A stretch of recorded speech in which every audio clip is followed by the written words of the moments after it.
ನಮಸ್ಕಾರ, good afternoon. ಈ ಅರ್ಧ ಗಂಟೆ ಕಂಪ್ಲೀಟ್ ಆಗಿ ಇವತ್ತಿನ ಬೆಳವಣಿಗೆಯನ್ನ 30 ಸುದ್ದಿಗಳನ್ನಾಗಿ ನಿಮ್ಮ ಮುಂದೆ ಇಡುವಂತಹ ಪ್ರಯತ್ನ. ನಿಮ್ಮ ಜೊತೆ ಇರ್ತೀವಿ. ನಾನು ಹರೀಶ್ ನಾಗರಾಜು, ನನ್ನ ಜೊತೆ ಜಾಯ್ನ್ ಆಗಿದ್ದಾರೆ ನಾನು ಪೃಥ್ವಿರಾಜ್ ಹಾರ್ನಳ್ಳಿ. ಒಂದೇ ಮಾತಲ್ಲಿ ಹೇಳಬೇಕು ಅಂದ್ರೆ ಮೂರೇ ಪದದಲ್ಲಿ ಅದು ಬಂದ್ ಬಂದ್ ಬಂದ್. ಸುದ್ದಿಗಳೆಲ್ಲವೂ ಮೋಸ್ಟ್ ಆಫ್ ದಿ ಸುದ್ದಿ ಅದೇ ಇರುತ್ತೆ. ಹಾಗಾದ್ರೆ ಏನೇನು ಬೆಳವಣಿಗೆ ಆಗ್ತದೆ ನೋಡೋಣ ಒನ್ ಬೈ ಒನ್. ಇದು ಇಲ್ಲಿದೆ. ನೂತನ ಕೃಷಿ ಮಸೂದೆ ವಿರೋಧಿಸಿ ಅನ್ನದಾತರು ಬಂದ್ಗೆ ಕರೆ ಕೊಟ್ಟಿದ್ದಾರೆ. ನಾಳೆ ದೇಶದಾದ್ಯಂತ ಭಾರತ್ ಬಂದ್ ನಡೆಯುತ್ತೆ. ಬಂದ್ಗೆ ದೇಶದ ಬಹುತೇಕ ರೈತ ಸಂಘಟನೆಗಳು ಬೆಂಬಲವನ್ನು ಕೊಟ್ಟಿದ್ದಾರೆ. ನಾಳೆ ಬೆಂಗಳೂರು ಹೊರತಾಗಿ ಬೇರೆ ಜಿಲ್ಲೆಗಳಲ್ಲೂ ಕೂಡ ಭಾರೀ ಪ್ರತಿಭಟನೆ ನಡೆಯುತ್ತೆ ಅಂತ ರೈತ ಮುಖಂಡ ಕೋಡಿಹಳ್ಳಿ ಚಂದ್ರಶೇಖರ್ ಹೇಳಿಕೆ ಕೊಟ್ಟಿದ್ರು. ಡಿಸೆಂಬರ್ 9ನೇ ತಾರೀಕು ಬೆಂಗಳೂರಲ್ಲಿ ಬೃಹತ್ ರೈತ ಹೋರಾಟ ನಡೆಯುತ್ತೆ. ಬೆಂಗಳೂರಿನಲ್ಲಿ ಬಾರ್ ಕೋಲ್ ಚಳವಳಿಗೆ ನಿರ್ಧಾರ ಮಾಡಲಾಗಿದೆ. ಸಾವಿರಾರು ರೈತರಿಂದ ವಿಧಾನಸೌಧಕ್ಕೆ ಮುತ್ತಿಗೆ ಹಾಕೋದಕ್ಕೆ ಪ್ಲಾನ್ ಮಾಡಿದ್ದಾರೆ ಅಂತ ಕೂಡ ಹೇಳಿಕೆ ಕೊಟ್ಟರು. ಭಾರತ ಸರ್ಕಾರ ನಡವಳಿಕೆ ಏನಿದೆ, ರೈತರ ಒಂದು ನಡುವೆ ಚರ್ಚೆ ಮಾಡದೆ ರೈತರಿಗೆ ಮಾರಕವಾದಂಥ ಕಾಯ್ದೆಗಳು ಬರ್ತಾ ಇದೆ. ಭಾರತ ಸರ್ಕಾರ ನಮ್ಮನ್ನು ದೆಹಲಿ ಪ್ರವೇಶವನ್ನೇ ನಿರ್ಬಂಧನ ಮಾಡಿ ದೆಹಲಿಯ ಹೊರವಲಯದಲ್ಲಿ ನಮ್ಮ ಮೇಲೆ ಟಿಯರ್ ಗ್ಯಾಸು, ಲಾಠಿ ಚಾರ್ಜು, ಜಲಪಿರಂಗಿಗಳನ್ನು ಹಾಕೋದ್ರ ಮೂಲಕ ನಮಗೆ ಅವಮಾನ ಮಾಡಿದರು. ಸರ್ಕಾರ ರಾಜಕೀಯವಾಗಿ ನೋಡ್ತಾ ಆ ಚಳುವಳಿಯನ್ನು ಹತ್ತಿಕ್ಕುವಂಥ ಕೆಲಸವನ್ನು ಮಾಡಿರ್ಬೋದು. ನಾವು 8ನೇ ತಾರೀಕು ಬೆಂಗಳೂರು ಕೇಂದ್ರೀಕರಿಸಿರಲ್ಲ.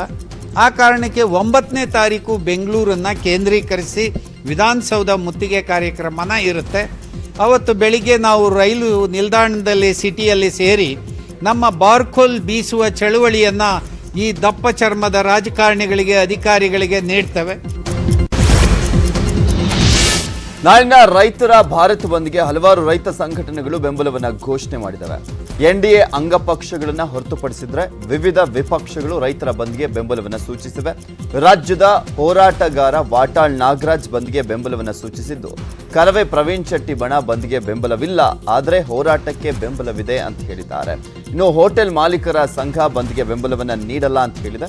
ಖಾಸಗಿ ಶಾಲೆಗಳ ಒಕ್ಕೂಟ ಬಂದ್ಗೆ ಬೆಂಬಲವನ್ನ ಸೂಚಿಸಿದ್ದು, ನಾಳೆ ಒಂದು ದಿನ ಮಕ್ಕಳಿಗೆ ಆನ್ಲೈನ್ ಕ್ಲಾಸ್ ಮಾಡುವುದಿಲ್ಲ ಅಂತ ತಿಳಿಸಿದೆ. ಬೀದಿ ಬದಿ ವ್ಯಾಪಾರಿಗಳು ಬಂದ್ಗೆ ಬೆಂಬಲವನ್ನ ನೀಡಿದ್ದಾರೆ. ಎಪಿಎಂಸಿ ಬಂದ್ಗೆ ಬೆಂಬಲ ಇಲ್ಲ ಅಂತ ಹೇಳಿದ್ದಾರೆ. ಇನ್ನ ಆಟೋ, ಟ್ಯಾಕ್ಸಿ ಚಾಲಕರು ಬೆಂಬಲವನ್ನು ನೀಡಿದ್ದು, ನಾಳೆ ಓಲಾ, ಉಬರ್ ಸಹ ರಸ್ತೆಗಿಳಿಯುವಂಥದ್ದು ಡೌಟ್. ಡಿಸೆಂಬರ್ 8 ರೈತರು ಕರೆದಿರುವ ಭಾರತ್ ಬಂದ್ಗೆ ನಮ್ಮ ಸಂಪೂರ್ಣ ಬೆಂಬಲ. ಭಾರತ್ ಬಂದ್ ಯಶಸ್ವಿ ಆಗಬೇಕು. ನಾಳೆ ಬಂದ್ಗೆ ಕಾಂಗ್ರೆಸ್ ಕೂಡ ಬೆಂಬಲ ಕೊಟ್ಟಿದ್ದಾರೆ. ಈ ಬಗ್ಗೆ ಮಾತನಾಡಿದ್ರು ಡಿ.ಕೆ. ಶಿವಕುಮಾರ್ ಅವರು. 2.80 ಲಕ್ಷ ರೈತರು ಕೇಂದ್ರ ಸರ್ಕಾರಕ್ಕೆ ಪೋಸ್ಟ್ ಕಾರ್ಡ್ ಮೂಲಕ ಸಿಗ್ನೇಚರ್ ಕ್ಯಾಂಪೇನ್ ಮಾಡಿ ನಮಗೆ ಕಳಿಸಿದ್ದಾರೆ. ಇವುಗಳನ್ನು ನಾವು ಕೇಂದ್ರ ಸರ್ಕಾರಕ್ಕೆ ಕಳಿಸ್ತೇವೆ.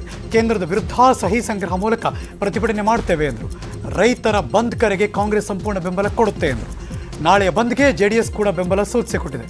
ರಾಜ್ಯಾಧ್ಯಕ್ಷ ಎಚ್.ಡಿ. ಕುಮಾರಸ್ವಾಮಿ ಅವರು ಈ ಬಗ್ಗೆ ಹೇಳಿಕೆ ಕೂಡ ಕೊಟ್ಟರು. ನಾವು ಬಹಳ ಶಾಂತ ರೀತಿಯಿಂದ, ಯಾರಿಗೂ ಕೂಡ ಅಡಚಣೆ ಆಗದೆ ರೀತಿಯಲ್ಲಿ, ಯಾರಿಗೂ ಅಡಚಣೆ ಅಂತಂದ್ರೆ ನಾವು ಬಲವಂತವಾಗಿ ನಾವು ಯಾರಿಗೂ ಏನು ಮಾಡೋದಿಲ್ಲ. ನಮ್ಮ ಕಾರ್ಯಕರ್ತರು ಯಾವ ಆಸ್ತಿಗಳನ್ನು ಹಾನಿ ಮಾಡೋದಿಲ್ಲ. ಸೊ ಅದರಿಂದ ನಾವು ರೈತರ ಪರವಾಗಿ ಖಂಡಿತ ನಾವು ಬೀದಿಗೆ ಇಳದೆ ಹೋರಾಟ ಮಾಡಬೇಕಾಗ್ತದೆ. ಆದರೆ ಯಾವ ರೀತಿ ಅಂತ ಅದನ್ನು ರೂಪವನ್ನು ನಾವು ಬೇರೆ ಮಾಡ್ತೀವಿ. 8ನೇ ತಾರೀಕು ಬಂದ್ಗೆ ನಮ್ಮ ಬೆಂಬಲವನ್ನು ವ್ಯಕ್ತಪಡಿಸ್ತಾ ಇದ್ದೀವಿ. ಅದಕ್ಕೆ ನಾವು ನಮ್ಮದೊಂದು ತೀರ್ಮಾನ, ನಮ್ಮ ಪ್ರತಿಭಟನೆ ಇದೆ. ನಾಳೆ ಕೂಡ ಇಲ್ಲಿ ವಿಧಾನಸೌಧದ ಆವರಣದಲ್ಲಿ ನಮ್ಮ ಪ್ರತಿಭಟನೆಯನ್ನು ನಾವು ವ್ಯಕ್ತಪಡಿಸ್ತಾ ಇದ್ದೇವೆ.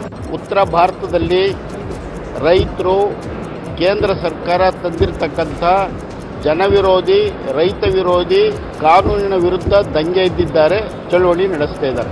ಇದನ್ನು ನಮ್ಮ ಪಕ್ಷ ಸ್ವಾಗತ ಮಾಡ್ತಾ ಇದೆ. ನಾಳೆ ಏನು ಭಾರತ ಬಂದ್ ಕರೆ ಕೊಟ್ಟಿದ್ದಾರೆ, ಆ ಭಾರತ ಬಂದ್ ಕರೆಗೆ ನಮ್ಮ ಬೆಂಬಲ ಇದೆ. ಆ ನಿಟ್ಟಿನಲ್ಲಿ ಎಲ್ಲ ಸಂಘಟನೆಗಳು ಮತ್ತು BJPಯೇತರ ಪಕ್ಷಗಳು ಏನು ಕರೆ ಕೊಟ್ಟಿವೆ, ಆ ಕರೆಗೆ ನಮ್ಮ ಜಾತ್ಯತೀತ ಜನತಾದಳ ಪಕ್ಷದ ಬೆಂಬಲ ಕೂಡ ಇದೆ. ನಾವು ಬೆಂಬಲಿಸ್ತೇವೆ. ಕೇಂದ್ರ ಸರ್ಕಾರದ ನೀತಿಯನ್ನು ಧಿಕ್ಕರಿಸ್ತೇವೆ. ರಾಜ್ಯ ಸರ್ಕಾರ ಕೂಡ ತಂದಿರತಕ್ಕಂಥ ಕಾನೂನುಗಳನ್ನು ಕೂಡ ನಾವು ಧಿಕ್ಕಾರ ಮಾಡ್ತೇವೆ. ಕೃಷಿ ಕಾಯ್ದೆಗಳ ವಿರುದ್ಧ ರಾಷ್ಟ್ರ ರಾಜಧಾನಿಯಲ್ಲಿ ರೈತರು ನಡೆಸ್ತಾ ಇರುವಂತಹ ಪ್ರತಿಭಟನೆ 12ನೇ ದಿನಕ್ಕೆ ಕಾಲಿಟ್ಟಿದೆ. ಕೇಂದ್ರ ಸರ್ಕಾರ ಮತ್ತೆ ಡಿಸೆಂಬರ್ 9ರಂದು ಮತ್ತೊಂದು ಸುತ್ತಿನ ಮಾತುಕತೆಗೆ ಆಹ್ವಾನವನ್ನು ಮಾಡಿದೆ. ಈ ಮಧ್ಯೆ ರೈತರು ಪ್ರತಿಭಟನೆ ನಡೆಸ್ತಾ ಇರುವಂತಹ ಸಿಂಗು ಗಡಿ ಪ್ರದೇಶಕ್ಕೆ ದೆಹಲಿ ಮುಖ್ಯಮಂತ್ರಿ ಅರವಿಂದ್ ಕೇಜ್ರಿವಾಲ್ ಭೇಟಿಯನ್ನ ನೀಡಿದ್ರು. ಭಾರತದ ರೈತರಿಗೆ ಅಮೆರಿಕ ಮತ್ತು ಕೆನಡಾ, ಲಂಡನ್ನಲ್ಲಿ ಬೆಂಬಲ ಸಿಕ್ಕಿದೆ. ಸಾವಿರಾರು ಜನರು ತಮ್ಮ ತಮ್ಮ ವಾಹನಗಳಲ್ಲಿ ಬಂದು ಘೋಷಣೆ, ಪ್ರತಿಭಟನೆ, ಹಾರ್ನ್ಗಳ ಸದ್ದಿನ ಮೂಲಕ ರೈತರಿಗೆ ಬೆಂಬಲವನ್ನು ವ್ಯಕ್ತಪಡಿಸಿದರು. ರಾಜ್ಯ ಚಳಿಗಾಲ ಅಧಿವೇಶನ ಇವತ್ತು ಶುರುವಾಯಿತು. ಅಗಲಿದ ಗಣ್ಯರಿಗೆ ಸಂತಾಪವನ್ನು ಸೂಚಿಸಿದ್ರು. ಬಳಿಕ ಸಿಎಂ ಶಿವಮೊಗ್ಗ ಪ್ರವಾಸಕ್ಕೆ ತೆರಳಿದ್ರು. ಸರ್ಕಾರವಾಗಲಿ ವಿಪಕ್ಷವಾಗಲಿ ಯಾರಿಗೂ ಅಧಿವೇಶನದಲ್ಲಿ ಪಾಲ್ಗೊಳ್ಳುವ ಉತ್ಸಾಹವೇ ಇಲ್ಲದಂತಾಗಿದೆ. ಶಾಸಕರು ಹಾಗೂ ನಾಯಕರು ಗ್ರಾಮ ಪಂಚಾಯಿತಿ ಚುನಾವಣೆ ಮೂಡ್ನಲ್ಲಿದ್ದಾರೆ. ಗ್ರಾಮ ಪಂಚಾಯಿತಿ ಚುನಾವಣೆ ಇದೆ, ಬೇಗ ಅಧಿವೇಶನ ಮುಗಿಸಿ ಅಂತ ಒತ್ತಡ ಹೇರುತ್ತಿದ್ದಾರಂತೆ. ಚುನಾವಣೆ ನಡೆಸಬೇಕಾಗಿರೋದ್ರಿಂದ ಅಧಿವೇಶನಕ್ಕೆ ಹಾಜರಾತಿ ಕಷ್ಟ ಅಂತಿರೋ ಶಾಸಕರು ಸದನ ಸಲಹಾ ಸಮಿತಿ ಸಭೆಯಲ್ಲಿ ಈ ಬಗ್ಗೆ ತೀರ್ಮಾನ ಮಾಡಿ ಅಂತ ಒತ್ತಡ ಹೇರುತ್ತಿದ್ದಾರೆ. ಶುಕ್ರವಾರವೇ ಸದನವನ್ನು ಮೊಟಕು ಮಾಡುವಂತ ಎಲ್ಲಾ ನಾಯಕರ ಚಿಂತನೆ ಕೂಡ ನಡೀತಾರೆ. ಸಭಾಪತಿ ವಿರುದ್ಧ ಅವಿಶ್ವಾಸ ನಿರ್ಣಯ ಮಂಡಿಸಲಿಕ್ಕೆ ಬಿಜೆಪಿ ಮುಂದಾಗಿದೆ ಅಂತ ಹೇಳಲಾಗಿದೆ. ಒಂದು ವೇಳೆ ಆಗ ಚುನಾವಣೆ ನಡೆದರೆ ಪರಿಷತ್ನಲ್ಲಿ ಬಿಜೆಪಿ ಜೊತೆ ಜೆಡಿಎಸ್ ದೋಸ್ತಿ ಆಗುತ್ತಾ ಅನ್ನೋ ಪ್ರಶ್ನೆ ಶುರುವಾಗಿದೆ. ಈ ಬಗ್ಗೆ ಜೆಡಿಎಸ್ ವರಿಷ್ಠ ದೇವೇಗೌಡ ಇಂದು ಮಹತ್ವದ ಸಭೆಯನ್ನ ಕರೆದಿದ್ದಾರೆ. ಸಭೆಯಲ್ಲಿ ಯಾರಿಗೆ ಬೆಂಬಲ ಎಂಬುದರ ಬಗ್ಗೆ ತೀರ್ಮಾನವನ್ನು ಮಾಡಲಿದ್ದಾರೆ. ಬಿಜೆಪಿಗೆ ಬೆಂಬಲ ಸೂಚಿಸಲಿಕ್ಕೆ ಜೆಡಿಎಸ್ ಒಲವನ್ನು ತೋರಿದ್ದು ಬಿಜೆಪಿಯವರೇ ಸಭಾಪತಿಯಾಗಿ ಆಯ್ಕೆಯಾಗಲಿದ್ದಾರೆ. ಸಭಾಪತಿ ಆಯ್ಕೆಗೆ ಬಿಜೆಪಿಗೆ ಬೇರೆ ಪಕ್ಷದ ಬೆಂಬಲ ಬೇಕು. ಬಿಜೆಪಿ ಸದಸ್ಯರ ಸಂಖ್ಯೆ 31 ಇದ್ದು ಸಭಾಪತಿ ಸ್ಥಾನ ಪಡೆಯಲಿಕ್ಕೆ 38 ಸ್ಥಾನಗಳ ಅಗತ್ಯತೆ ಇದೆ. ಹೀಗಾಗಿ ಜೆಡಿಎಸ್ ಬೆಂಬಲ ನೀಡುವಂತ ಸಾಧ್ಯತೆ ಇದೆ. ಅಧಿವೇಶನದ ಮಧ್ಯೆ ಸಿಎಂ ಬಿಎಸ್ವೈ ಅವರು ತವರು ಜಿಲ್ಲೆ ಪ್ರವಾಸಕ್ಕೆ ಹೋಗಿದ್ದಾರೆ. ವಿಶೇಷ ವಿಮಾನದ ಮೂಲಕ ಶಿವಮೊಗ್ಗಕ್ಕೆ ಪ್ರಯಾಣವನ್ನು ಬೆಳೆಸಿದ್ರು ಮುಖ್ಯಮಂತ್ರಿಗಳು. ಮಧ್ಯಾಹ್ನ 3:45ಗೆ ಬೆಂಗಳೂರು ವಾಪಸ್ ಬರ್ತಾರೆ. ಖಾಸಗಿ ಕಾರ್ಯಕ್ರಮದ ನಿಮಿತ್ತ ಶಿವಮೊಗ್ಗಕ್ಕೆ ಬಂದಿದ್ದಾರೆ ಸಿಎಂ. ಶೀಘ್ರದಲ್ಲೇ ಕಾರ್ಯಕ್ರಮವನ್ನು ಮುಗಿಸಿ ಬೆಂಗಳೂರು ವಾಪಸ್ ಹೋಗ್ತಾರೆ. ಬಳಿಕ ಸಂಜೆ 6 ಗಂಟೆಗೆ ವಿಧಾನಸೌಧದಲ್ಲಿ ನಡೀತಿರುವ ಸಚಿವ ಸಂಪುಟ ಸಭೆಯಲ್ಲಿ ಮುಖ್ಯಮಂತ್ರಿ ಬಿಎಸ್ ಯಡಿಯೂರಪ್ಪನವರು ಭಾಗಿಯಾಗ್ತಾರೆ. ಸಿಎಂ ಖಾಸಗಿ ನಿವಾಸ ದಾವಣಗೆರೆ ನವೀಕರಣಗೊಂಡಿರುವಂತಹ ಹಿನ್ನೆಲೆಯಲ್ಲಿ ಹೋಮ ಹವನವನ್ನು ನಡೆಸಲಾಯಿತು. ವಿಶೇಷ ಪೂಜೆಯಲ್ಲಿ ಮುಖ್ಯಮಂತ್ರಿಗಳಾಗಿರುವಂತಹ ಬಿಎಸ್ ಯಡಿಯೂರಪ್ಪನವರು ಭಾಗಿಯಾದರು. ಪೂಜೆಯಲ್ಲಿ ಅವಧೂತ ವಿನಯ್ ಗುರೂಜಿ ಮತ್ತು ಬಿವೈ ವಿಜಯೇಂದ್ರ ಭಾಗಿಯಾದರು. ನಿನ್ನೆ ಸಂಜೆಯಿಂದ ನಡೀತಾ ಇದ್ದಂತಹ ಹೋಮ ಕಾರ್ಯ ಇಂದು ಬೆಳಗ್ಗೆ 9 ಗಂಟೆಗೆ ಅಂತ್ಯವಾಯಿತು. 8 ಜನ ಪುರೋಹಿತರಿಂದ ಹೋಮ ಕಾರ್ಯ ನೆರವೇರಿತು. ಬಿಜೆಪಿ ರಾಜ್ಯ ಉಸ್ತುವಾರಿ ಬಂದ್ ಹೋದರೂ ಸಂಪುಟದ ಬಗ್ಗೆ ತೀರ್ಮಾನ ಮಾಡದ ಹಿನ್ನೆಲೆಯಲ್ಲಿ ಸಿಎಂ ಬಿಎಸ್ವೈ ಅವರನ್ನ ಆರ್ ಶಂಕರ್ ಭೇಟಿ ಮಾಡಿದ್ರು. ಅಧಿಕೃತ ಕಾವೇರಿ ನಿವಾಸಕ್ಕೆ ತೆರಳಿದ್ರು ಆರ್ ಶಂಕರ್. ಸಿಎಂ ಭೇಟಿಗೆ ಯತ್ನಿಸಿದ್ರು. ಆದರೆ ಸಿಎಂ ಮನೆಯಲ್ಲಿ ಹೋಮ ನಡೀತಿದ್ದ ಕಾರಣ ಯಾರನ್ನು ಭೇಟಿ ಮಾಡದೆ ತೆರಳಿದ್ರು. ಕೊನೆಗೆ ಸಂಪುಟದ ಬಗ್ಗೆ ಏನು ಚರ್ಚಿಸೋಕ್ಕಾಗದೆ ಆರ್ ಶಂಕರ್ ವಾಪಸ್ ಬಂದರು. ಈಗಾಗಲೇ ಸಂಪುಟ ವಿಸ್ತರಣೆ ಮಾಡದೇ ಇರೋದಕ್ಕೆ ಸಿಎಂ ಮೇಲೆ ಆರ್ ಶಂಕರ್ ಅಸಮಾಧಾನಗೊಂಡಿದ್ದಾರೆ. ಗ್ರಾಮ ಪಂಚಾಯಿತಿ ಚುನಾವಣೆಯಲ್ಲಿ ಗೆಲ್ಲಿಸಿದ್ರೆ ಹಸು ಕಡಿಯಲ್ಲಿ ಅವಕಾಶ ಕೊಡ್ತೀವಿ ಅಂತ ಸಿದ್ದರಾಮಯ್ಯನವರು ಹೇಳಲಿ ಅಂತ ಈಶ್ವರಪ್ಪ ಸವಾಲನ್ನ ಹಾಕಿದ್ದಾರೆ. ಗೋವನ್ನ ತಾಯಿ ಅಂತಾರೆ ನಮ್ಮ ಸಂಸ್ಕೃತಿಯಲ್ಲಿ. ಮುದಿ ಗೋವುಗಳನ್ನ ಬಿಜೆಪಿ ಆರ್ಎಸ್ಎಸ್ ಮನೆ ಮುಂದೆ ಬಿಡಿ ಅಂತಾರೆ ಸಿದ್ದರಾಮಯ್ಯ. ಸಿದ್ದರಾಮಯ್ಯ ತನ್ನ ವಯಸ್ಸಾದಂತ ತಾಯಿಯನ್ನ ಬಿಡ್ತಾರಾ ಅಂತ ಸವಾಲನ್ನ ಹಾಕಿದ್ರು. ಸಿದ್ದರಾಮಯ್ಯ ಕ್ರಾಸ್ ಬ್ರೀಡ್ ಬಗ್ಗೆ ಪ್ರಸ್ತಾಪ ಮಾಡ್ತಾರೆ. ಇಂದಿರಾ ಗಾಂಧಿ ಯಾರನ್ನ ಮದುವೆ ಆಗಿರೋದು, ಅವರು ಕ್ರಾಸ್ ಬ್ರೀಡ್ ಅಂತ ಒಪ್ಕೋತಾರಾ ಅಂತ ಪ್ರಶ್ನೆಯನ್ನ ಮಾಡಿದ್ರು. ಯಾಕೆಂತಂದ್ರೆ ನಾವು ಗೋವನ್ನ ಗೋಮಾತೆ ಅಂತ ನಾವು ಕರಿತೀವಿ, ತಾಯಿ ಅಂತ ಕರಿತೀವಿ. ಸಿದ್ದರಾಮಯ್ಯನವರು ಹೇಳಿದ್ದಾರೆ, ಗೋವನ್ನ ವಯಸ್ಸಾಗಿರೋ ಮುದಿ ಗೋವುಗಳನ್ನ ತಗೊಂಡೋಗಿ BJP RSS ಮನೆ ಮುಂದೆ ಬಿಡಿ ಅಂತ. ನಾನು ಹೇಳ್ತೀನಿ, ನಮ್ಮ ತಾಯಿ ಗೋವು ಅಂತ. ನಾನು ಸಿದ್ದರಾಮಯ್ಯನೂ ಕೂಡ ಅವ್ರ ತಾಯಿನೂ ಗೋವು ಅಂತ ನಾವು ಭಾವಿಸ್ಬೇಕು. ಅವ್ರ ತಾಯಿನ ಕರ್ಕೊಂಡೋಗಿ ಎಲ್ಲರೂ ಬಿಡ್ತಾರೆ ಯಾರ್ದಾರ ಮನೆ ಮುಂದೆ? ತಾಯಿ ಸ್ವರೂಪ ಅಂತ ನಾವು ಕಣ್ಣು ಹೇಳಿದ ಮೇಲೆ ಇಡೀ ದೇಶದಲ್ಲಿರೋಂಥ ಕೋಟಿ ಕೋಟಿ ಬಹುಸಂಖ್ಯಾತರ ಮನಸ್ಸನ್ನು ನೋವ್ಯಾಕೆ ಮಾಡಿಸ್ತೀರಿ? ಭಾರತಕ್ಕೆ ಸ್ವತಂತ್ರ ಬಂದಿರೋದು ಚರಂಡಿ ರಸ್ತೆ ದೀಪ ಮಾಡೋಕ್ಕಲ್ಲ, ನಮ್ಮ ಭಾರತೀಯ ಸಂಸ್ಕೃತಿನ ಉಳಿಸೋದಕ್ಕೆ. ಗೋವನ್ನು ನಮ್ಮ ತಾಯಿ ಅಂತ ಕರೀತಾರೆ ಅಂತ ಸಂದರ್ಭದಲ್ಲಿ ಇದನ್ನು ಈ ರೀತಿ ಮಾಡೋದು ಸೂಕ್ತ ಅಲ್ಲ.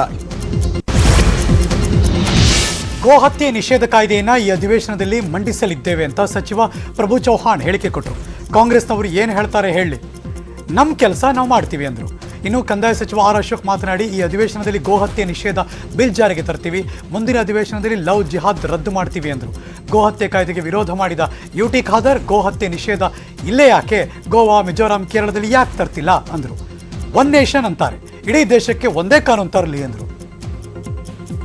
ಗೋಹತ್ಯೆ ನಿಷೇಧ ಕಾಯ್ದೆ ಈ ಚೊಳ ಅಧಿವೇಶನದಲ್ಲಿ ನಾನು ವಿಧೇಯಕ ಮಂಡಿಸ್ತೀವಿ. ನಮ್ಮದು 2010 ಕೂಡ ನಾನು ನಮ್ಮ ಮುಖ್ಯಮಂತ್ರಿ ಅವರು ಉಭಯ ಸದನದಲ್ಲಿ ಮಂಡಿಸಿದ್ರು. ಬಟ್ ಕೇಂದ್ರ ಸರ್ಕಾರ ಇದ್ದಿಲ್ಲ, ಕಾಂಗ್ರೆಸ್ ರಿಜೆಕ್ಟ್ ಮಾಡಿದ್ರು.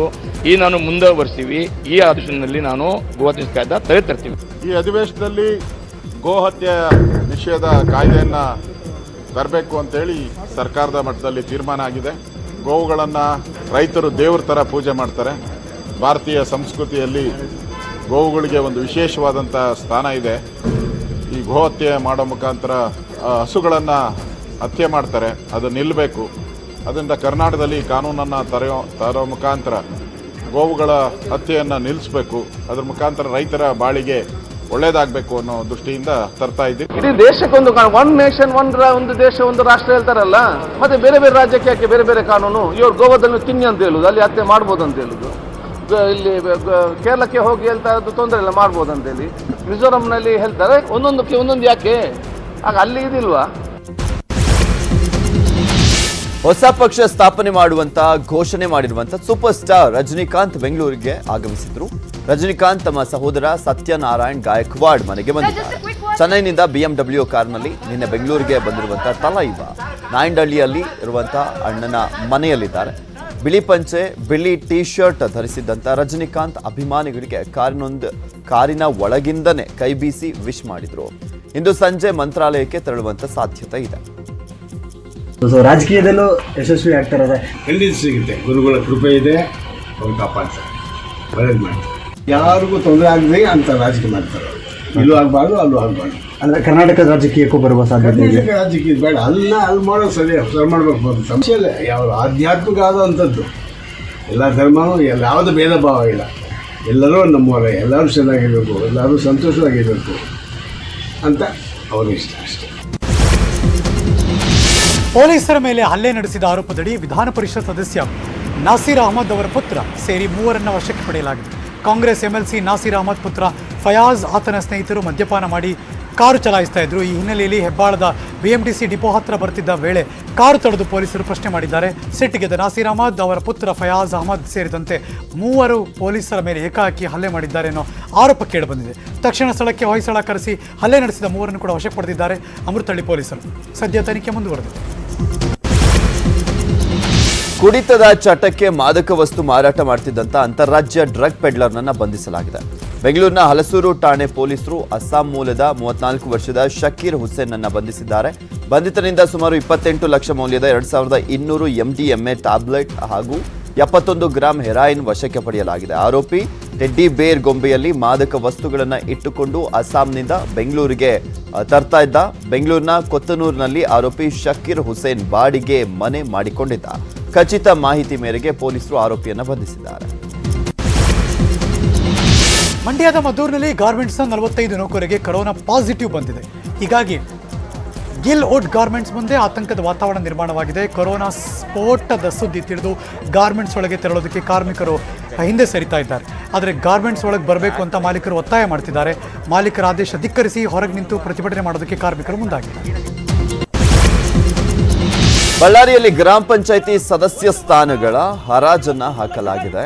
ಬಳ್ಳಾರಿ ಜಿಲ್ಲೆಯ ಕುರುಗೋಡು ತಾಲೂಕಿನ ಬೈಲೂರು ಗ್ರಾಮದ ಸದಸ್ಯರ ಸ್ಥಾನಗಳನ್ನು ಹರಾಜು ಕೂಗಲಾಗಿದ್ದು 51,20,000 ರೂಪಾಯಿಗಳಿಗೆ 13 ಗ್ರಾಮ ಪಂಚಾಯತ್ ಸದಸ್ಯ ಸ್ಥಾನವನ್ನು ಹರಾಜು ಹಾಕಲಾಗಿರುವಂಥದ್ದು. ಸಿಂದಿಗೇರಿ ಗ್ರಾಮ ಪಂಚಾಯತಿಗೆ ಸೇರಿದಂಥ ಬೈಲೂರು ಗ್ರಾಮದ ಎಲ್ಲಾ ಸದಸ್ಯ ಸ್ಥಾನಗಳನ್ನು ಸೇಲ್ ಮಾಡಲಾಗಿದೆ. ಒಟ್ಟು 26 ಸದಸ್ಯ ಸ್ಥಾನ ಹೊಂದಿರುವಂಥ ಸಿಂದಿಗೇರಿ ಗ್ರಾಮ ಪಂಚಾಯತಿನಲ್ಲಿ 2 ರಿಂದ 5.7 ಲಕ್ಷದವರೆಗೆ ಹಣವನ್ನು ಪಾವತಿಸಿ ಜನ ಸದಸ್ಯತ್ವವನ್ನು ಪಡೆದುಕೊಂಡಿದ್ದಾರೆ. ಅಂದರೆ ಅವಿರೋಧವಾಗಿ ಆಯ್ಕೆ ಆಗ್ತಿದ್ದಾರೆ.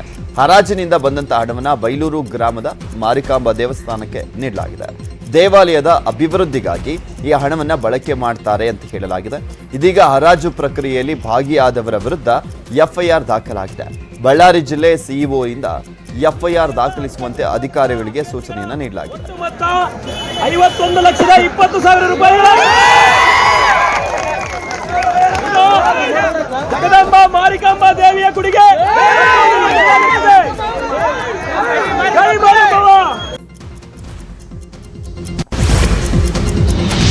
ಮಂಗಳೂರಿನಲ್ಲಿ ಉಗ್ರರ ಪಡೆ ಗೋಡೆ ಬರಹ ಕೇಸ್ನ ಆರೋಪಿಗಳಿಗೆ ಉಗ್ರರ ಜೊತೆ ಲಿಂಕ್ ಇದೆಯಾ ಅನ್ನೋ ಪ್ರಶ್ನೆ ಕಾಡ್ತಾ ಇದೆ. ಯಾಕೆಂದ್ರೆ ಸಂಘಟನೆಯೊಂದರ ವಾಟ್ಸಪ್ ಗುಂಪಿನಲ್ಲಿ ಇಬ್ಬರು ಆಕ್ಟಿವ್ ಆಗಿದ್ದಾರೆ.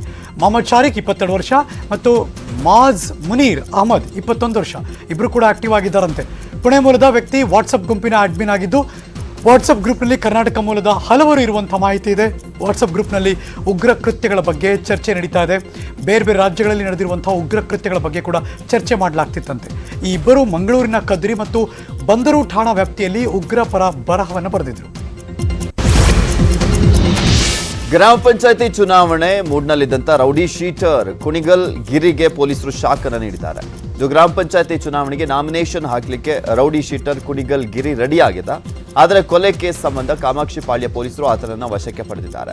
ಕಳೆದ ತಿಂಗಳು ಕಾಮಾಕ್ಷಿಪಾಳ್ಯ ಠಾಣಾ ವ್ಯಾಪ್ತಿಯಲ್ಲಿ ಮಂಜುನಾಥ್ ಎಂಬಾತನ ಕೊಲೆ ನಡೆದಿತ್ತು. ಈ ಕೇಸ್ನಲ್ಲಿ ಕುಣಿಗಲ್ ಗಿರಿ ಹೆಸರು ಕೇಳಿ ಬಂದಿತ್ತು. ಇದೀಗ ಪೊಲೀಸರು ಆತನನ್ನು ವಶಕ್ಕೆ ಪಡೆದಿದ್ದಾರೆ. ತಾಯಿಯನ್ನು ನೋಡ್ಕೊಳ್ಳೋದಕ್ಕೆ ಆಸ್ಪತ್ರೆಯಲ್ಲಿದ್ದ ಅಪ್ರಾಪ್ತ ಬಾಲಕಿ ಮೇಲೆ ಸಾಮೂಹಿಕ ಅತ್ಯಾಚಾರ ನಡೆದಿರುವ ಘಟನೆ ವರದಿಯಾಗಿದೆ. ಇದು ಶಿವಮೊಗ್ಗದಲ್ಲಿ ಜಿಲ್ಲಾ ಆಸ್ಪತ್ರೆಯ ವಾರ್ಡ್ ಬಾಯ್ ಮತ್ತು ಆತನ ಸ್ನೇಹಿತರ ಮೇಲೆ ಪ್ರಕರಣ ದಾಖಲಾಗಿದೆ. ಮೆಗಾನ್ ಆಸ್ಪತ್ರೆಯಲ್ಲಿ ದಾಖಲಾಗಿದ್ದ ತಾಯಿಯ ಜೊತೆ ಇದ್ದಂಥ ಅಪ್ರಾಪ್ತ ಬಾಲಕಿಯನ್ನು ಊಟ ಕೊಡಿಸುವ ನೆಪದಲ್ಲಿ ಕರ್ಕೊಂಡು ಹೋಗಿ ಸಾಮೂಹಿಕ ಅತ್ಯಾಚಾರ ನಡೆಸಲಾಗಿದೆ. ಆರೋಪಿಗಳಿಗಾಗಿ ಪೊಲೀಸರು ಹುಡುಕಾಟ ನಡೆಸುತ್ತಿದ್ದಾರೆ. ಆಸ್ಪತ್ರೆ ವಾರ್ಡ್ ಬಾಯ್ ಮನೋಜ್ ಅಪ್ರಾಪ್ತ ಬಾಲಕಿಯನ್ನು ಪರಿಚಯ ಮಾಡಿಕೊಂಡಿದ್ದ. ಹೋಟೆಲ್ನಿಂದ ಆಗಾಗ ರೋಗಿ ಮತ್ತು ಬಾಲಕಿಗೆ ಊಟ ತಂದು ಕೊಡ್ತಾ ಇದ್ದ. ಕೋಮು ಗಲಭೆ ಕಾರಣದಿಂದಾಗಿ ಮೊನ್ನೆ ನಗರದಲ್ಲಿ ನಿಷೇಧಾಜ್ಞೆ ಜಾರಿಗೊಳಿಸಲಾಗಿತ್ತು. ಶನಿವಾರ ರಾತ್ರಿ ಊಟ ಕೊಡಿಸೋದಾಗಿ ಬಾಲಕಿಯನ್ನು ಕಾರಲ್ಲಿ ಮನೋಜ್ ಕರ್ಕೊಂಡು ಹೋಗಿದ್ದ. ಅದೇ ಕಾರಲ್ಲಿ ಪ್ರಜ್ವಲ್ ಮತ್ತು ವಿನಯ್ ಕೂಡ ಇದ್ದರು. ಸಾಗರ್ ರಸ್ತೆಯ ನಿರ್ಜನ ಪ್ರದೇಶಕ್ಕೆ ಕರ್ಕೊಂಡು ಹೋಗಿ ಮೂವರು ಆಕೆಯ ಮೇಲೆ ಅತ್ಯಾಚಾರ ನಡೆಸಿದ್ದಾರೆ. ಪ್ರಕರಣ ಏನು ಅಂತಂದರೆ ಇಲ್ಲಿ ಮಾಹಿತಿ ತೆಗೆದ ಹಾಗೆ ಇಲ್ಲಿ ಗ್ರೂಪ್ ಡಿ ಒಬ್ಬನ ಹುಡುಗ, ಅವನು ಔಟ್ಸೋರ್ಸ್ ಹೊರಗುತ್ತಿಗೆ ಏಜೆನ್ಸಿಲಿ ಕೆಲಸ ಮಾಡ್ತಿದ್ದ. ಮನೋಜ್ ಅನ್ನೋ ಹುಡುಗ, ಅವರ ಜೊತೆಗೆ ಆ ಹುಡುಗಿ ಊಟಕ್ಕೆಂದು ಹೊರಗೆ ಕರ್ಕೊಂಡು ಹೋಗಿದ್ದು ಅನ್ನೋದೊಂದು ಮಾಹಿತಿ ಇದೆ. ಆ ತಾಯಿ ನನ್ನ ಮಗಳು ರಾತ್ರಿಯಿಂದ ಕಾಣೆಯಾಗಿದ್ದಾಳೆ ಅಂತ ನಮ್ಮ ಸಿಬ್ಬಂದಿಗೆ ಹೇಳಿದಾಗ ಮಾತ್ರ ನಮಗೆ ಗೊತ್ತಾಗಿದ್ದು ಆ ಹುಡುಗಿ ಇಲ್ಲಿಂದ ಕಾಣೆಯಾಗಿದ್ದು ಅಂತ. ತದನಂತರ ಆ ಹುಡುಗಿನೇ ಇಲ್ಲಿ ನಮ್ಮ ಆಸ್ಪತ್ರೆಗೆ ಬಂದು ನಮ್ಮ ಸೆಕ್ಯೂರಿಟಿಗೆ ಒಪ್ಪಿಸಿದಾಗ ಈ ಥರ ಬಂದಿರೋದನ್ನು ನೋಡಿ ಆಮೇಲೆ ನಾವು ಪೊಲೀಸ್ ವಿಭಾಗಕ್ಕೆ ಅಲ್ಲಿನ ತದನಂತರ ಸಖಿ ವಿಭಾಗಕ್ಕೆ ಅವಳನ್ನ ದಾಖಲೆ ಮಾಡಿದ್ದೇವೆ. ಉಡುಪಿಯಲ್ಲಿ ನಿಶ್ಚಿತಾರ್ಥವಾದ ಯುವತಿ ವರದಕ್ಷಿಣೆ ಕಿರುಕುಳಕ್ಕೆ ಬಲಿಯಾದಂಥ ಆರೋಪ ಕೇಳಿಬಂದಿದೆ. ಉಡುಪಿಯ ಗಂಗೊಳ್ಳಿನಾಡ ಪಡುಕೋಣೆಯಲ್ಲಿ ಘಟನೆ ನಡೆದಿದ್ದು, ಮದುವೆಗೂ ಮುಂಚೆನೆ ವರದಕ್ಷಿಣೆ ಕಿರುಕುಳ ನೀಡ್ತಿದ್ದ ಅಂತ ಯುವತಿ ಪೋಷಕರು ಆರೋಪಿಸಿದ್ದಾರೆ. ಆಗಸ್ಟ್ 16ರಂದು ಗೋವರ್ಧನ್ ಜೊತೆ ಸ್ಫೂರ್ತಿಯ ನಿಶ್ಚಿತಾರ್ಥವಾಗಿತ್ತು. ಮುಂದಿನ ಫೆಬ್ರವರಿ 14ನೇ ತಾರೀಕು ಮದುವೆ ಸಹ ನಿಶ್ಚಿತಾರ್ಥವಾಗಿತ್ತು.